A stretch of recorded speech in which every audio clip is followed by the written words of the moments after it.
live with Tao, understanding your mind type. You have to decide for yourself. But do not think in terms of valuation. Do not think that you are a mind, so how can you have a feminine mind? Do not think that you are a man, how you can have a feminine mind. You can have. And nothing is wrong in it. It is beautiful. And you do not think that you are a woman, so how you can have a masculine mind. Nothing is wrong in it, and it is beautiful. You have to be authentic about your own mind. Try to understand what type of mind you have.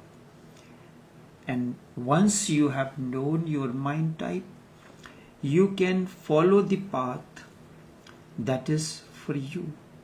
Do not try to create any synthesis. Do not ask me how I am going to reconcile these two. I am not going to, and I am never for reconciliation. And I am not for non-contradictory statements either, because these are stupid and childish. Life is contradictory, and that is why life is alive. Only death is consistent and non-contradictory. Life lives through opposites, as a balance between the opposites, through encouraging the opposite poles, because the energy flows from one pole to the another, and this opposition, this challenge creates an energy. When the positive and negative pole interact with one another, energy is created, and that becomes the light energy. Life lives through opposition, through countering the opposite poles, and this opposition challenge creates energy, it releases energy, and life moves through it. When the two poles of the battery neutralize one another, they interact with one another, and energy is generated that helps in propelling the vehicle. This is what Hegelians say a dialectic movement, thesis, antithesis, and the synthesis again becomes a thesis and creates own antithesis, and this process goes on. Thesis, antithesis. And the third word is synthesis. Thesis and antithesis are opposite to one another, the opposing poles, and synthesis is the neutralization. And then the synthesis again becomes a thesis and creates its own antithesis. And this process goes on. Like you move one foot, let us put it as one foot is thesis, the other foot is antithesis. You take one foot forward, then you take the next foot forward, and that process is completed, and you have completed a step forward. When you have completed a step forward, then again a thesis, you move one foot, followed by the next foot, again you have walked a next step. This is how it goes on. It is not logical, instead it is dialectical. You must understand the difference between logical and dialectical. The question is because you think life is logical. So you ask, how to reconcile. Because logic always reconciles. Logic cannot tolerate any kind of contradiction. Logic cannot tolerate the contradictory. Logic has to somehow explain that it is not contradictory, and if it is contradictory, both cannot be true. But the fact is this: there is positive and the negative, thesis and antithesis, the left foot and the right foot. Left foot moves forward, thesis, followed by the right foot. Then one must be wrong, both can be wrong, and both cannot be true. Logic tries to find non-contradiction everywhere. Science is logical. That is why science is not totally true to life. It cannot be. Life is contradictory, illogical.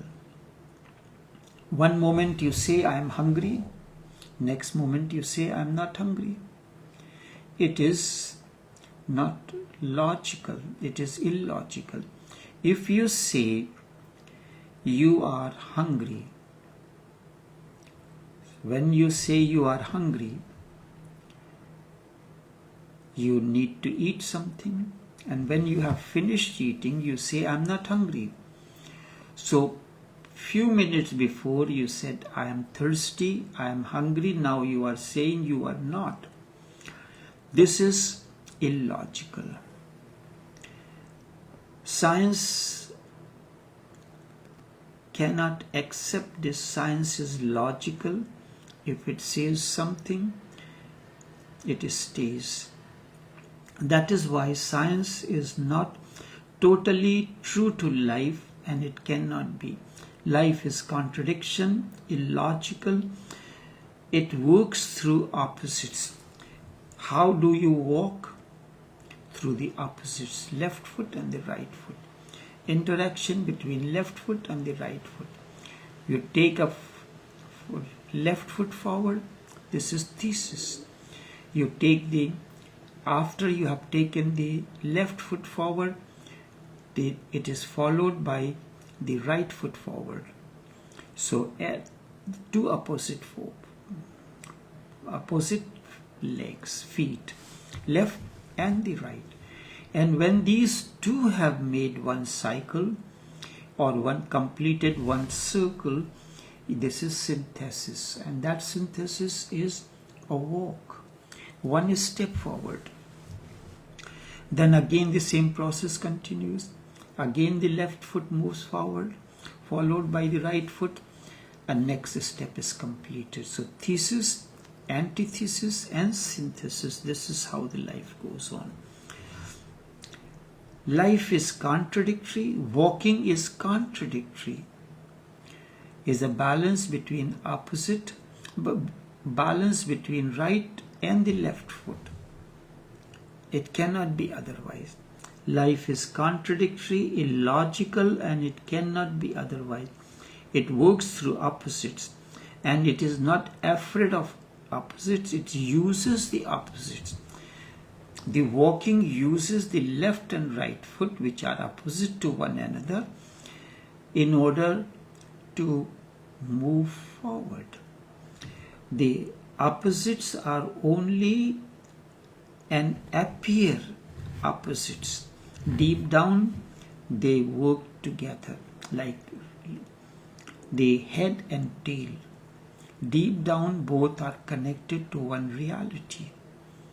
But sometimes head is facing you, the other times the tail. And the life goes on. Many things. You toss the coin in certain games, and by tossing the coin, it is decided who will start first. So they are not contradictory to one another. They appear to be. This contradiction is the way of life. Just as the left and the right foot is the way of walking. Without the this contradiction between the left and the right foot, you cannot walk. It is not opposite. Instead, we use the word dialectical, not logical. It is a dialogue between the opposites. So there is a dialogue between the left foot and the right foot. You cannot hear this dialogue. Walking means a continuous dialogue between the right foot and the left foot. It is a dialogue between the opposites, a continuous dialogue. This is what life is, day and night, morning and evening. Think for a single moment. If there is no contradiction, life will be dead. Because from where will come the challenge? From where will come the attraction? It is the opposite poles attract to one another. If there are only men, what will attract? Man attracts the woman, woman attracts the man. And the process continues. The right brain attracts the left brain. The left brain attracts the right brain. So from where will come the attraction? From where will come? And when the opposites interact with one another, energy is released. There is an electrical energy, the positive pole and the negative pole. If they do not interact with one another, where will the energy be released? And that energy that is known as the light energy. It is the interaction between the positive and negative pole. When they interact with one another, opposites, then an energy is released, that is light energy. Otherwise, the life will be monotonous. So when there is no woman in your life or there is no man in your life, life becomes monotonous. Life is possible only because of the dialectics, because of the opposite. Man and women is basic oppositions, and then challenge creates the phenomena. And what is love? Is the phenomena of challenge between man and a woman. The energy that is released through the interaction between man and a woman is known as love. Love is the challenge, is the phenomena, is the outcome of the interaction between man and a woman. And the whole life moves around love, isn't it? If you're a lover and you become so totally one that there is no gap between the two, both will be dead. You will not be able to exist then. You both will disappear from this dialectical process. So, in order for the life to continue, this dialectical process has to continue.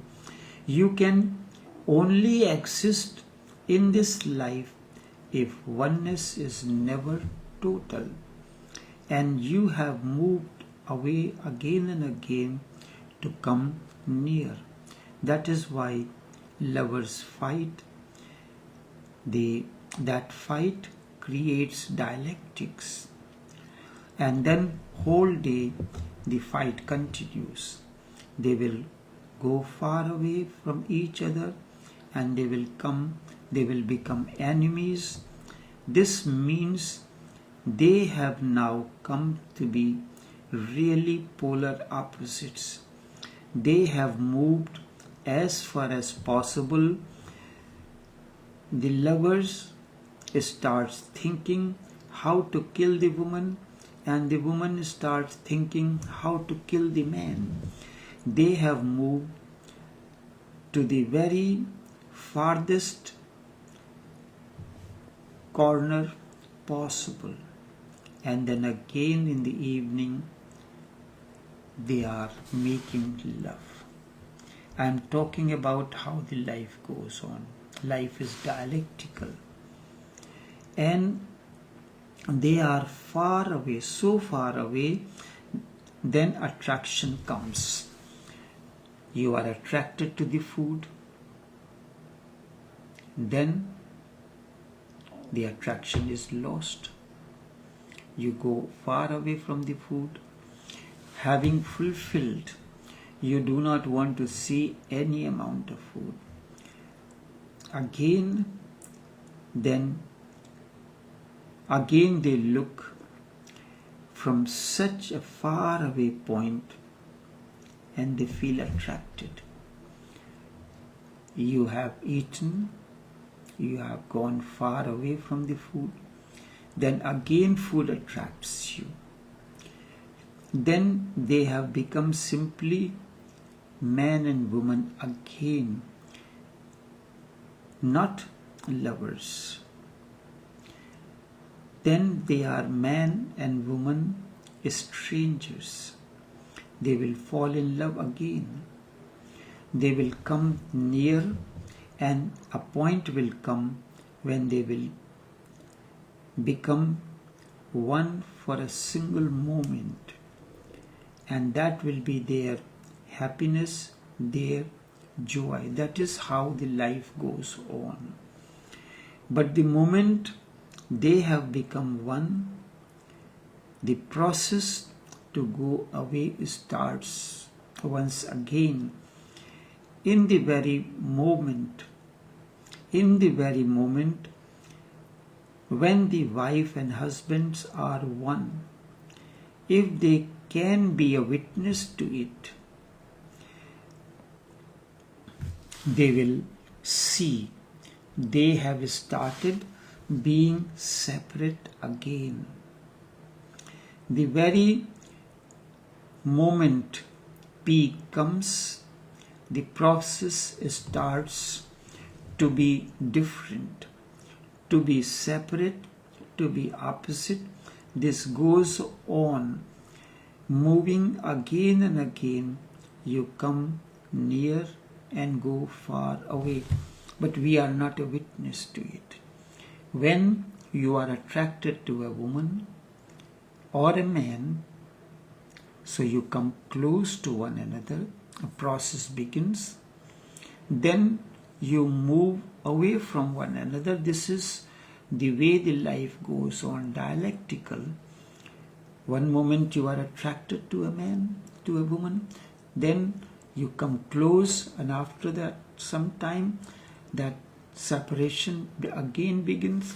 But you are not witness to it.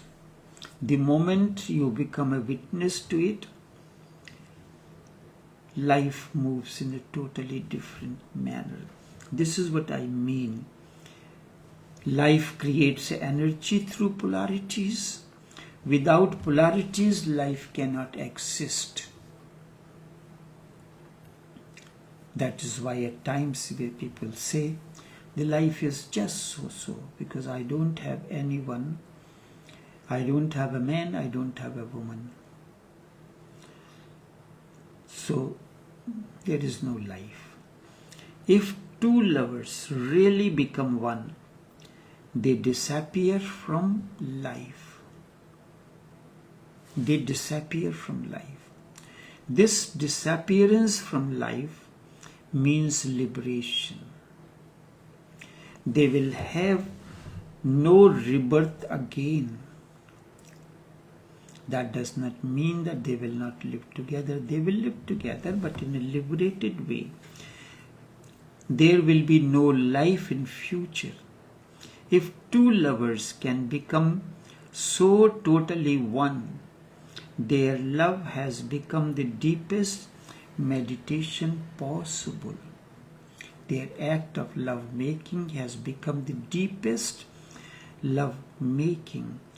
They have achieved what Buddha achieved under the Bodhi tree.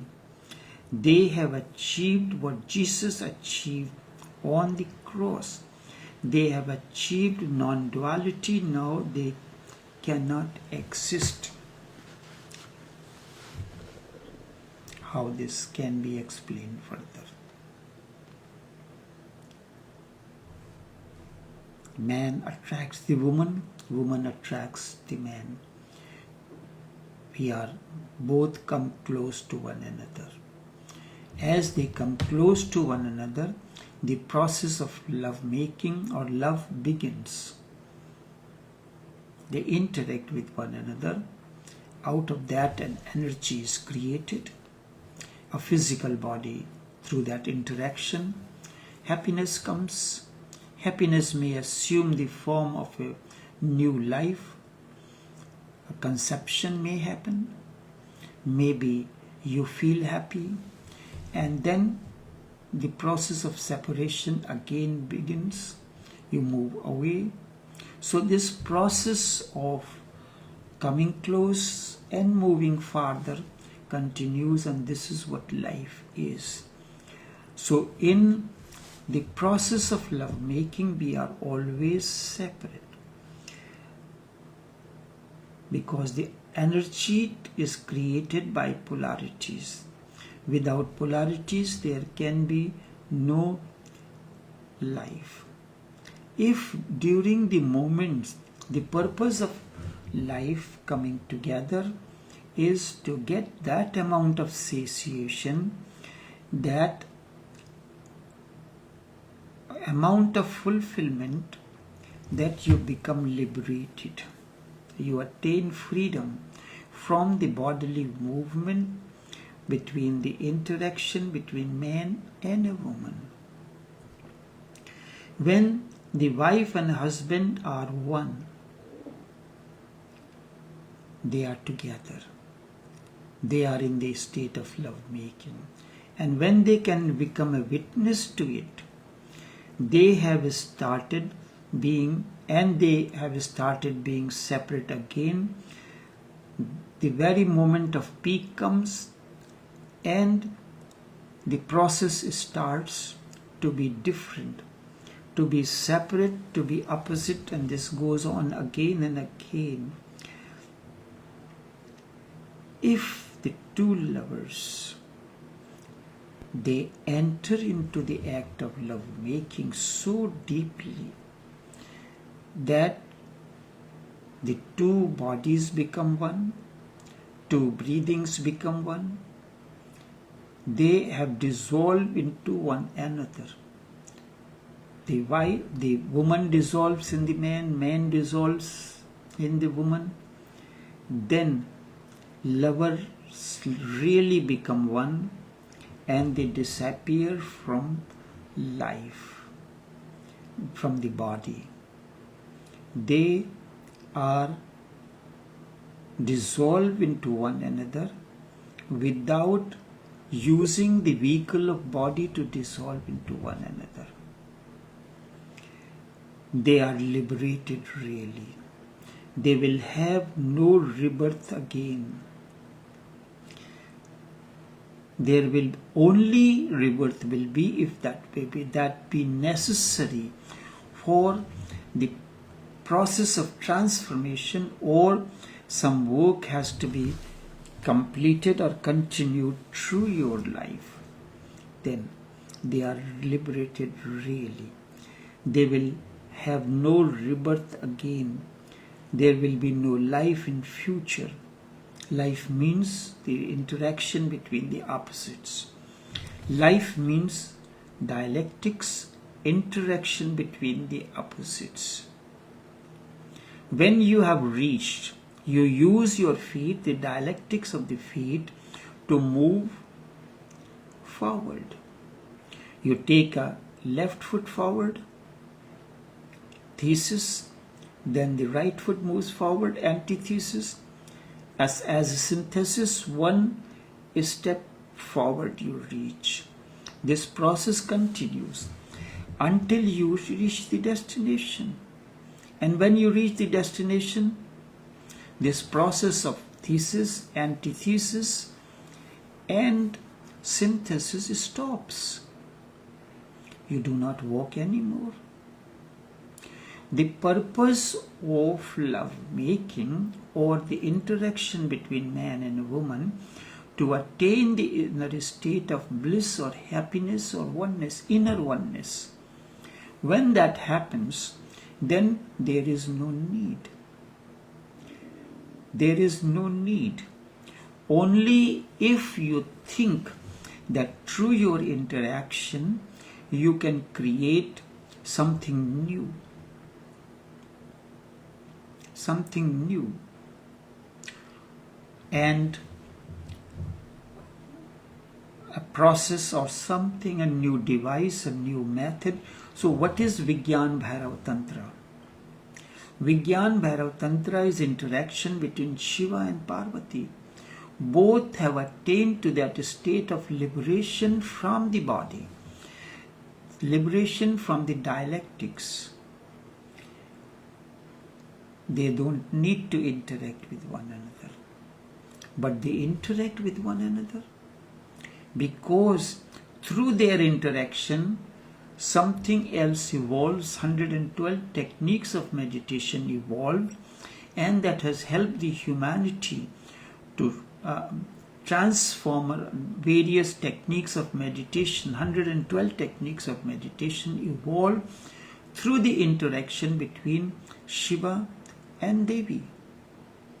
That is what Vigyan Bhairav Tantra is all about.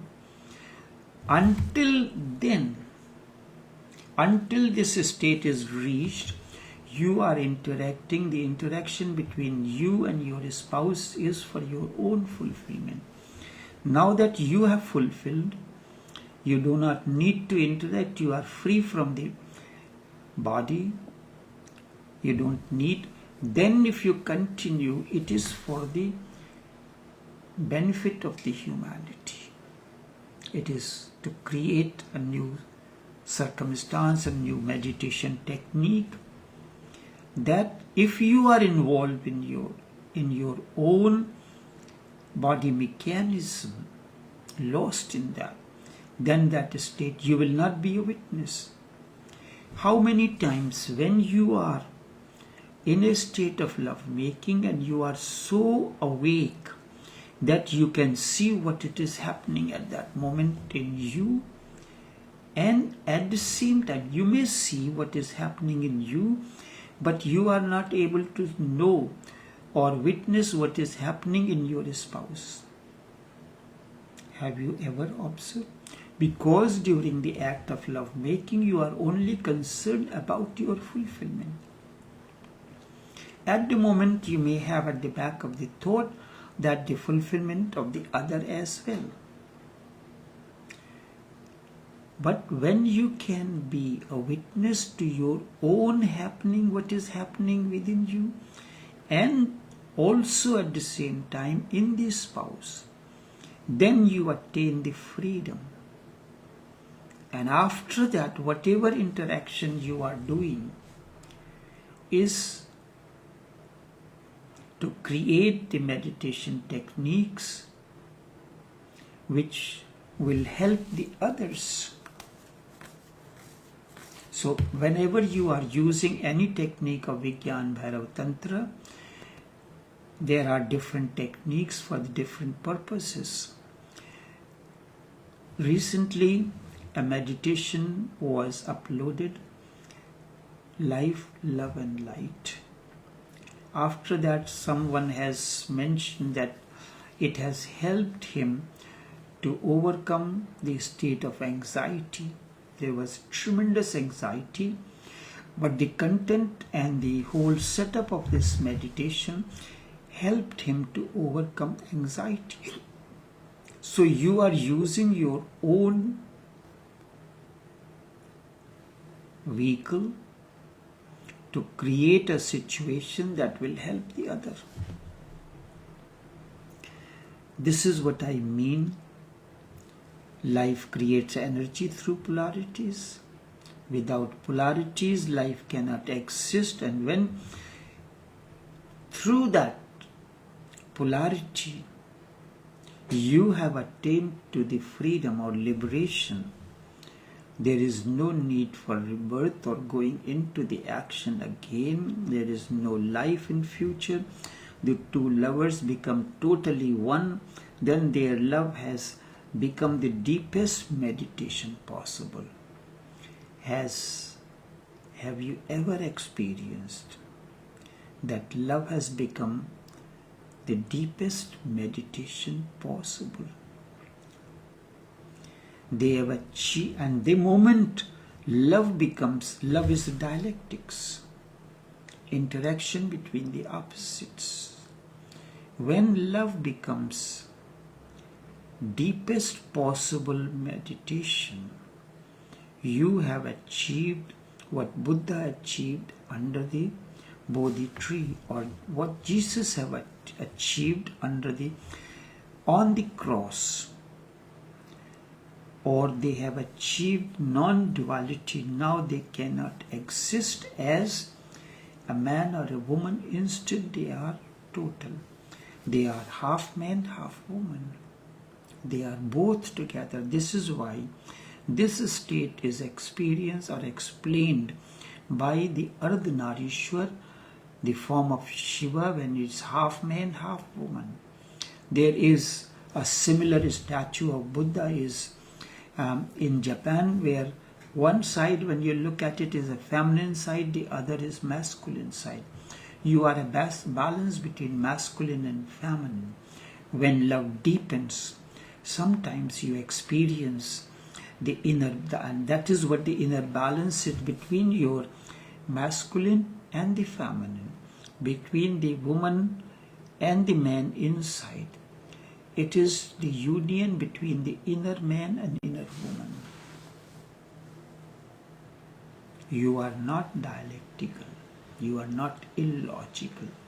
You understand the illogical because you have reached to the destination where you have to reach, so you don't need to use your feet because you have reached already. So, enough for now.